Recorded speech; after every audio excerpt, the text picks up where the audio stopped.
तो अगर आप भी शाम की चाय के साथ बिस्किट्स खाना पसंद करते हैं और अच्छे और खस्ता बिस्किट्स के लिए भाग भाग के महंगी बेकरियों के चक्कर लगाते हैं, तो आज से ये रेसिपी आप अपने घर में ही तैयार कर सकते हैं, वो भी सिर्फ एक अंडे के साथ।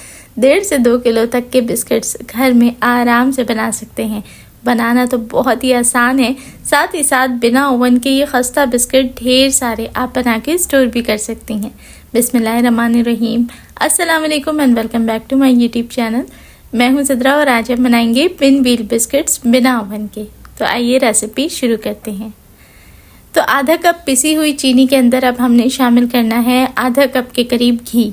अगर तो घी फ्रिज में रखा हुआ है तो 10 से 15 मिनट बाहर निकाल के रख दें ताकि थोड़ा सेमी सॉलिड हो जाए। बहुत ज़्यादा हार्ड घी इसके अंदर आपने इस्तेमाल नहीं करना और बिल्कुल भी पिघला हुआ आपने घी का इस्तेमाल नहीं करना। अच्छे से हैंड विस्कर की मदद से हमने इसको मिक्स करना है। आज की रेसिपी की सबसे ख़ास बात यह है कि ना ही इसके अंदर मैं ब्लेंडर का इस्तेमाल करूंगी और ना ही बीटर का और ना किसी किस्म की मशीन का। हैंड विस्कर की मदद से आज के बिस्किट्स बना के तैयार करेंगे और बनाना तो बहुत ही आसान है। बिना मशीन के, बिना ओवन के ये मज़ेदार से बिस्किट्स आप घर में ही बना के तैयार कर सकती हैं। सिर्फ हैंड विस्कर से ही आपने इसको मिक्स करना है।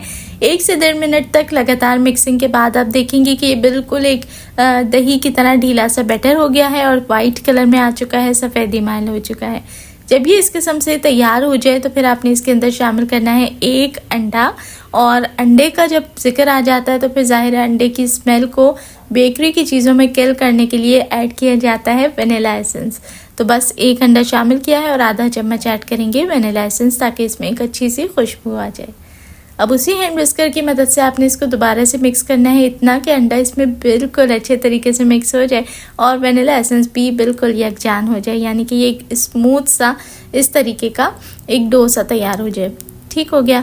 अब चलें जी, इसके अंदर शामिल करने की बारी आती है ड्राई इंग्रेडिएंट्स। तो छान के हमेशा शामिल करेंगे। मैं इस्तेमाल कर रही हूँ इसके अंदर 1.5 कप मैदा, जो कि बिल्कुल परफेक्ट क्वांटिटी है, और साथ ही इसमें शामिल करूँगी 1 चम्मच भर के बेकिंग पाउडर। तो अब अच्छे तरीके से इसे छान लेंगे। आप में से काफ़ी लोगों ने कमेंट्स किए थे कि उनके पास बीटर की सहूलत मौजूद नहीं, तो ऐसे में वो किस तरीके से फ्लफ़ी बिस्किट्स बना सकें। तो यहाँ मैं बता चलूँ कि आज की रेसिपी में मैंने किसी बीटर का या मशीन का इस्तेमाल इसीलिए नहीं किया कि जिनके पास ये सहूलत मौजूद नहीं वो भी आराम से घर में बिस्किट्स को बना सकें। चलें जी, छान के सारा मैदा और ड्राई इंग्रेडिएंट्स इसमें ऐड कर दें और अब आपने स्पैचुला की मदद से पहले इसको रफली मिक्स कर लेना है ताकि ये जो ड्राई फ्लोर है ये अच्छे तरीके से मिक्स हो जाए। और जब ये एक डो की शक्ल इख्तियार कर लेगा ना, तब आपने हाथों की मदद से इसको प्रॉपर और नीट करना है। चलें जी, जब तक मैं इसे अच्छे से मिक्स कर रही हूँ, यहाँ अपने देखने वाले दोस्तों से रिक्वेस्ट करूँगी, वीडियो अच्छी लग रही है तो प्लीज़ वीडियो को लाइक ज़रूर कर दें। और जो मेरे प्यारे भाई बहन पहली दफ़ा मेरे चैनल पे आए हैं उनसे रिक्वेस्ट करूँगी कि जल्दी से चैनल को सब्सक्राइब कर लें। ये बिल्कुल फ्री है और इसके बदले आपको मिलती हैं यहाँ पर डेली बहुत ही मज़ेदार सी रेसिपीज़। जज़ाकल्लाह। चलें जी, अब यहाँ पर देखें आटा बहुत अच्छे तरीके से इसके अंदर मिक्स हो चुका है। अब जो ड्राई फ्लावर है वो नज़र आना बंद हो गया है। तो अब हाथों की मदद से हाथों को अच्छे तरीके से वॉश करके मिक्स करेंगे और अब हमने इसको इतना मिक्स करना है कि डो बहुत अच्छे से स्मूथ हो जाए। हम क्योंकि बना रहे हैं आज पिन व्हील बिस्किट्स, तो पिन व्हील बिस्किट्स में क्या होता है कि जिस तरीके से पिन व्हील समोसास बनाते हैं और इसमें एक लेयर डो की होती है और एक लेयर फिलिंग की आती है, तो इसी तरीके से इसमें एक लेयर आएगी जी वनीला की और एक लेयर आती है चॉकलेट की, तभी ये पिन व्हील बन के तैयार होते हैं। तो फिलहाल तो हम बिस्किट्स की मेन और बेसिक डो एक ही बनाएंगे और जब ये अच्छे तरीके से नीट हो जाएगी और बिल्कुल से चिकनी हो जाएगी तो हम इसको डिवाइड कर देंगे जी 2 हिस्सों में। अब 2 हिस्सों में डिवाइड करने के बाद एक को रखेंगे हम सादा और एक के अंदर अब हमने शामिल करना है कोको पाउडर ताकि ये बन जाए चॉकलेट बैटर। तो यहाँ मैंने इसके अंदर शामिल कर दिया है 2 टेबलस्पून के करीब कोको पाउडर और अब मैं इसको करूँगी एक बार फिर बहुत अच्छे से नीट। इतना अच्छे से आपने नीट करना है कि कोको पाउडर इसके अंदर बहुत अच्छे तरीके से एक सा मिक्स हो जाए कि ये बिल्कुल भी कहीं से सफ़ेदी माइल ना दिखे। अगर तो आपको लगता है कि कोको पाउडर ऐड करके ये बहुत ड्राई हो गया तो आप इसमें आधा चम्मच सिर्फ कुकिंग ऑयल का या दूध का शामिल कर सकती हैं। उससे क्या होगा कि ये बहुत अच्छे से अब्जॉर्ब भी हो जाएगा और सॉफ्ट भी हो जाएगा। चलिए जी, अब बहुत ज़्यादा लार्ज साइज़ के बिस्किट्स हम नहीं बनाएंगे, एक नॉर्मल एवरेज जो बिस्किट का साइज़ होता है उसी को बनाएंगे। तो मैं इनको 2 रोल्स में बनाऊंगी, यानी वनीला बैटर को भी 2 हिस्सों में डिवाइड किया और यहाँ अब आपने इस्तेमाल करना है शॉपर का।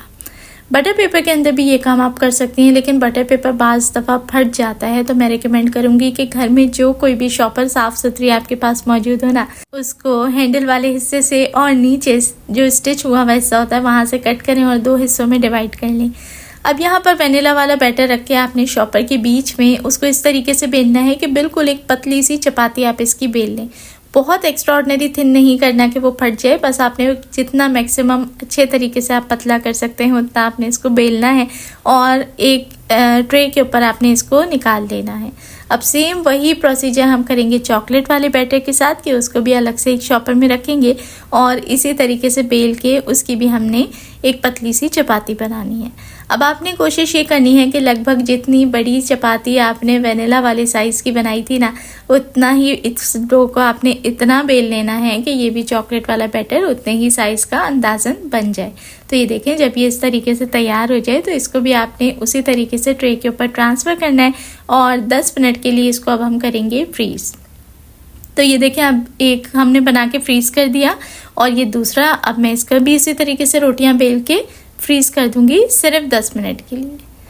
तो 10 मिनट के बाद ये देखें अब अच्छे से सेट हो गई हैं। बहुत कड़क नहीं होनी चाहिए, बस ये इतनी स्टेबल हो कि ये रोल होने के काबिल हो, इतना ढीला ना हो। एक के ऊपर एक किस तरीके से रखेंगे, ये देखें, एक तरफ से प्लास्टिक हटा के बिल्कुल आपने चपाती जिस तरीके से तवे पे डाली जाती है ना, सेम उसी तरीके से आपने वनीला और चॉकलेट बैटर को एक जगह करना है और नीचे वाली प्लास्टिक आपने रिमूव नहीं करनी। अब हम इसको रोल करेंगे आराम से। देखिए 10 मिनट इसको फ्रीज़ करने का क्या मकसद था, यही मकसद था कि ये इतना स्टेबल हो जाए कि जब हम इसको रोल करें ना तो ये बहुत ही आसानी के साथ इजीली रोल हो जाए, ना कि अगर ये इतना ढीला हो कि ये आपस में चिपके या फिर इतना शॉपर पे चिपके कि रोल करना मुश्किल हो जाए। तो ये देखें ईजीली इसको हमने रोल कर लिया है। अब थोड़ा सा इस तरीके से सेट करके वापस से मैं इसको 5 मिनट के लिए फ्रीज़ करूँगी।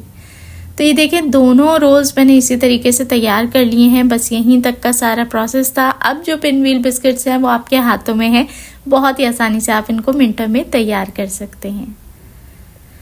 तो ये देखें अब मैंने शॉपर को खोल लिया है और अब इसकी सिंपली हमने कटिंग करनी है। जो पहला और आखिरी एज होता है वो थोड़ा सा डिस्टर्ब होता है क्योंकि वहाँ पर जो एजेस होते हैं उस पर प्रॉपर वेनिला और चॉकलेट वाला जो डो है वो आपस में लेवल नहीं होते, तो बिस्किट्स की शेप सही से फॉर्म नहीं होती। तो उसको आपने कट करके साइड पे रख लेना है और उसका क्या करना है वो मैं आपको आगे इसी वीडियो में बताऊंगी। जब तक आप ये देखें छुरी की मदद से आपने एक अंदाजे से थिकनेस रखते हुए बिस्किट्स की कटिंग कर लेनी है। और ये देखें माशाल्लाह से सारे पिनव्हील बिस्किट्स बन के तैयार हैं। अब बिना ओवन के बिस्किट्स बनाएंगे तो पतीली को 10 मिनट पहले आपने प्री हीट होने रख देना है और इस तरीके से कोई भी बेकिंग डिश या स्टैंड ले लीजिए जिसके अंदर आपने बिस्किट्स को रखना है और प्री हीटेड पतीली के अंदर रख दें, कवर कर दें और इसको 25 मिनट्स के लिए लो मीडियम हीट के ऊपर आपने बेक कर लेना है। अगर तो आप माइक्रोवेव ओवन या कन्वेक्शन ओवन में इसको बेक कर रहे हैं तो फिर आपने 180 to 190 डिग्रीज पे इसको 12 मिनट्स के लिए बेक करना है। तो यहाँ देखें माशाल्लाह साइज़ में डबल हो चुके हैं, बहुत अच्छे तरीके से बेक हो चुके हैं और प्रॉपर क्रैक्स के साथ, प्रॉपर शेप के साथ हमारे बिस्किट्स जो हैं वो बन के तैयार हुए हैं। और ये देखें माशाल्लाह से सिर्फ एक अंडे के साथ तकरीबन 2 किलो बिस्किट्स हमने बना के तैयार किए हैं। है ना मज़ेदार सी रेसिपी, ना सिर्फ बना के तैयार किए बल्कि आप इसको एयर टाइट बॉक्स के अंदर स्टोर भी कर सकते हैं। तो यहाँ देखें माशाल्लाह से हमारे खस्ता क्रिस्पी और मज़ेदार पिनव्हील बिस्किट्स तैयार हो चुके हैं। आपको ये रेसिपी कैसी लगी एक प्यारा सा कमेंट करके मुझे ज़रूर बताएं और दुआओं में ज़रूर से याद रखें। और जो कॉर्नर्स बचे थे उसको मैंने मिक्स करके मार्बल बिस्किट स्क्वायर शेप में तैयार कर लिए हैं जो कि कुछ ऐसे हैं। तो किसी भी चीज़ को ज़ाया ना करें, इस्तेमाल करें और इंजॉय करें। रेसिपी अच्छी लगी हो तो लाइक शेयर करें, एक प्यारा सा कमेंट ज़रूर करें। देखने वाले सभी लोगों का बेहद शुक्रिया।